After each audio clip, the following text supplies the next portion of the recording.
नमस्कार विद्यार्थियों, हम पढ़ रहे हैं आज एमए फाइनल संस्कृत व्याकरण में और तद्धित प्रकरण है। तद्धित प्रकरण जो है उसमें अपत्य अधिकार पढ़ रहे हैं हम, जिनको क्या है प्राग्दिव्यति अर्थ भी बोलते हैं और अपत्य अधिकार भी बोलते हैं। तो अपत्य अधिकार में आज जो आने वाला सूत्र है वह है हमारा हलो यमाम यमी लोपः। कौन सा सूत्र है? हलो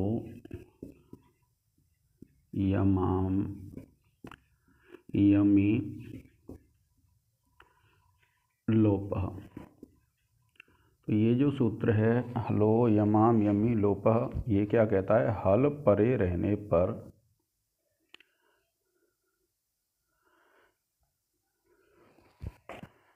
इसका जब आप अर्थ देखेंगे तो क्या है? हल परे होने पर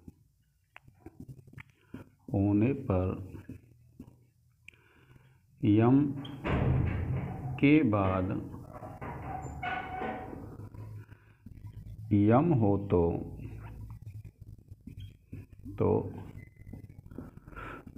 पूर्व यम का विकल्प से लोप हो जाता है।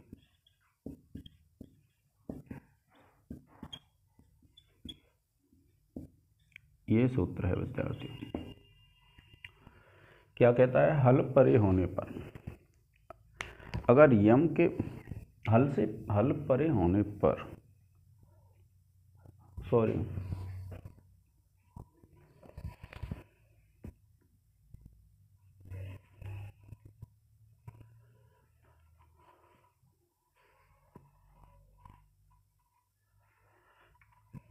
इसका जो अर्थ है वो है हल से परे यम के बाद यम हो तो पूर्व यम का विकल्प से लोप हो जाता है।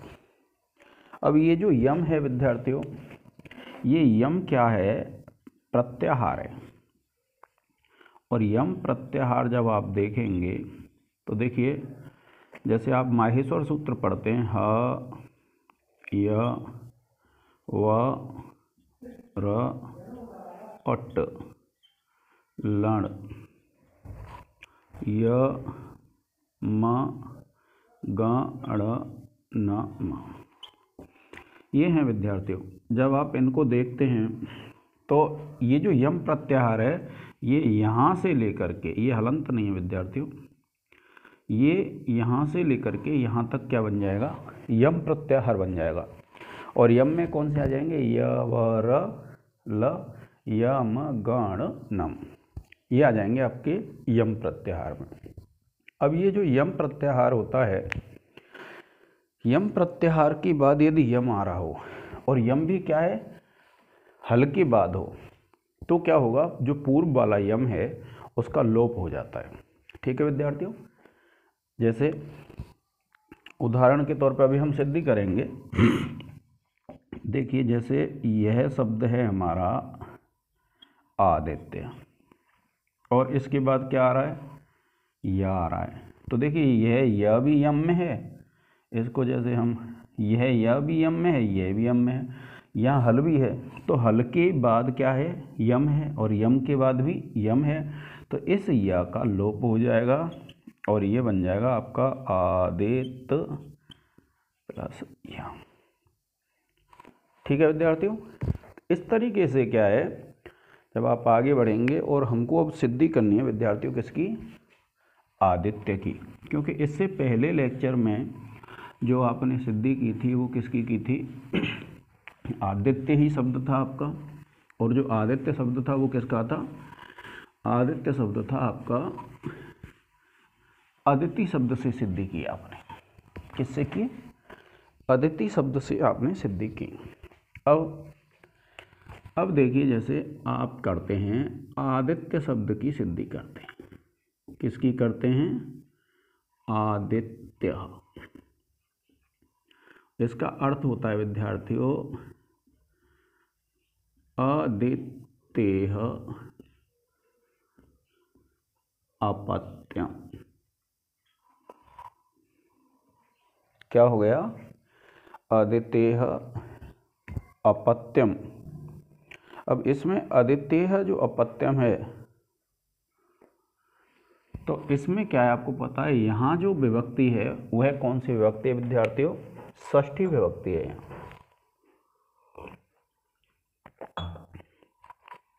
और ये जो षष्ठी विभक्ति होती है, जब आप देखिए क्या करेंगे, आदित्य प्लस गंस, ये गंस क्यों आया है? क्योंकि यहाँ षष्ठी विभक्ति है, और प्लस हो जाएगा आपका ऋण, और सूत्र लग जाएगा दित्य। क्या सूत्र लग जाएगा? दित्य दित्य दित्य दित्य दित्यादित्य पत्युत्तर पत्युत्तर पदांड्य। यह सूत्र है। कौन सा सूत्र है? दित्यादित्य पत्युत्तर पदांड्य। अब लिख देंगे सूत्र से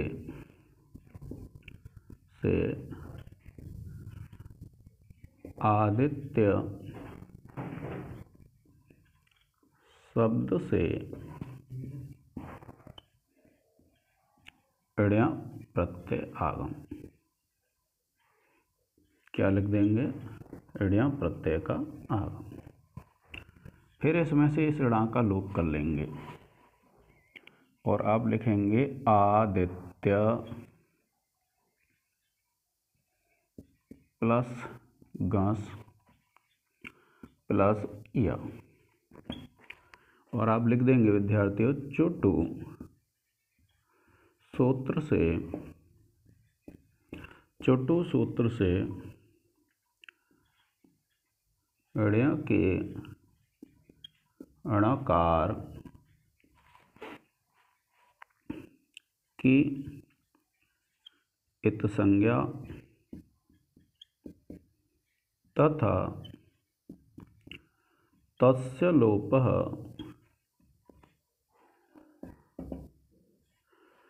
सूत्र से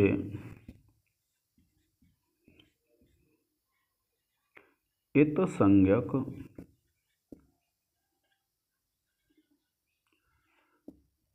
णकार का लोप। ये हो गया विद्यार्थियों। अब इत संज्ञक णकार का लोप हो जाएगा, फिर हम इसकी पूरे उसकी प्रातिपदिक संज्ञा कर लेंगे, क्योंकि तद्धितांत है। तो आप लिखेंगे आदित्य प्लस गंस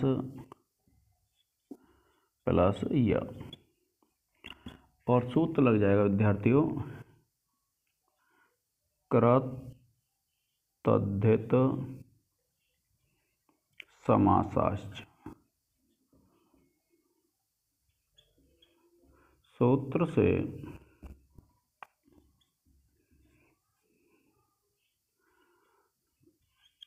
तद्धितांत की प्रातिपदिक संज्ञा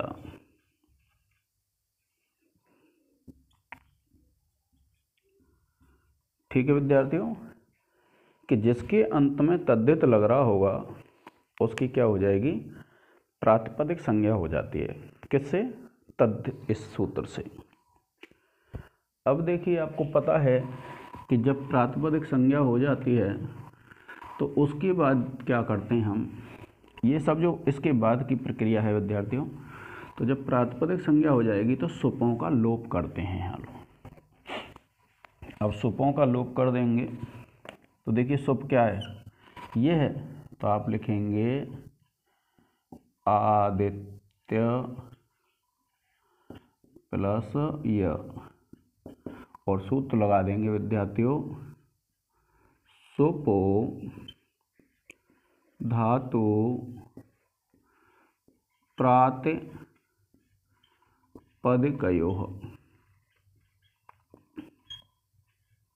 यह सूत्र है।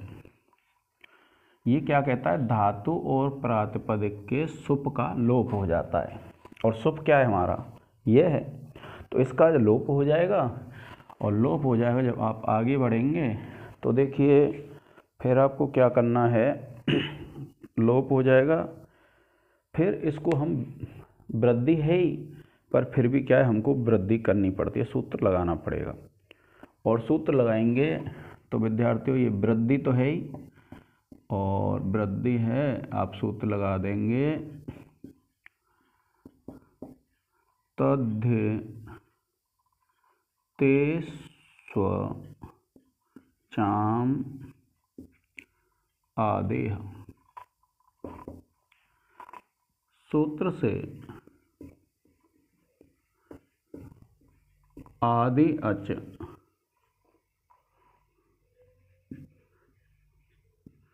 आदि अच कौन सा है? ये आ को वृद्धि आदेश। अब आदेश क्यों कहते हैं विद्यार्थियों? आदेश इसलिए कहते हैं कि जब दो वर्ण मिलकर के संधि होगी तो वृद्धि संधि होती है। और वृद्धि आदेश क्या है? आ को आ, ए को ई को ऐ, ऊ को औ, ये आदेश होते हैं। अब उसके बाद जब आप देखेंगे तो देखिए इसको मिटा देते हैं।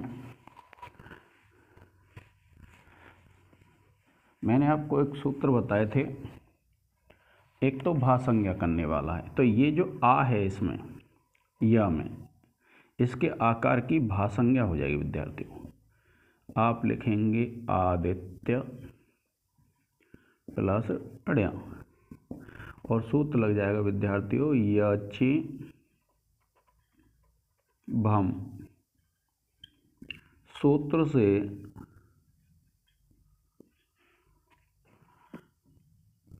आदित्य के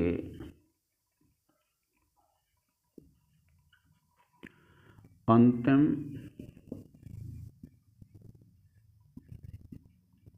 आकार की भा संज्ञा, फिर इसका लोप हो जाएगा, और देखिए ये हो जाएगा आपका आदित्य प्लस य, और सूत्र लग जाएगा विद्यार्थियों यस्येति च। सूत्र से भा संज्ञक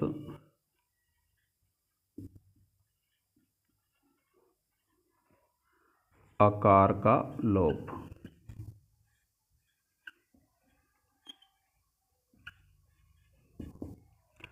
अब देखिए विद्यार्थियों ये स्थिति है, वह हमारी ऐसी स्थिति आ गई है जिसमें हल है और हल के बाद यम है और यम के बाद यम है, तो इस यम का लोप हो जाएगा विद्यार्थियों। और आप आदित्य प्लस य, और सूत्र लिखेंगे आप हलो यमाम यमी लोपः। हलो यमाम यमी लोपः। सूत्र से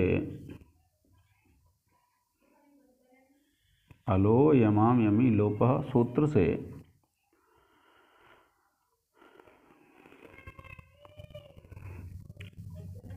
आदित्य के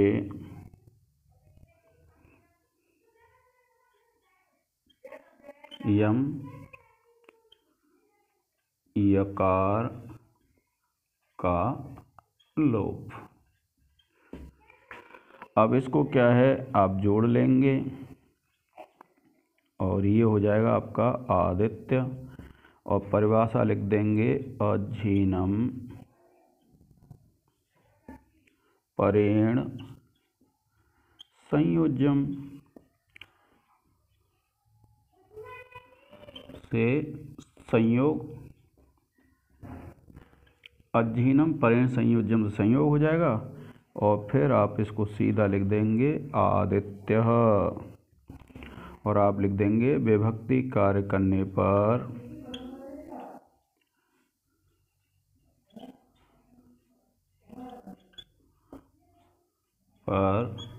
रूप सिद्ध।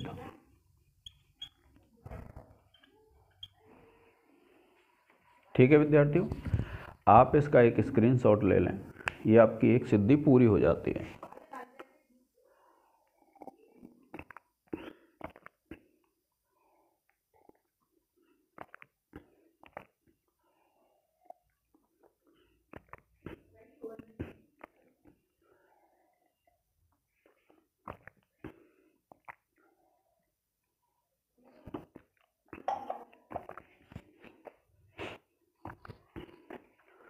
तो आज के इस लेक्चर में विद्यार्थियों इतना ही। जय हिंद, जय भारत।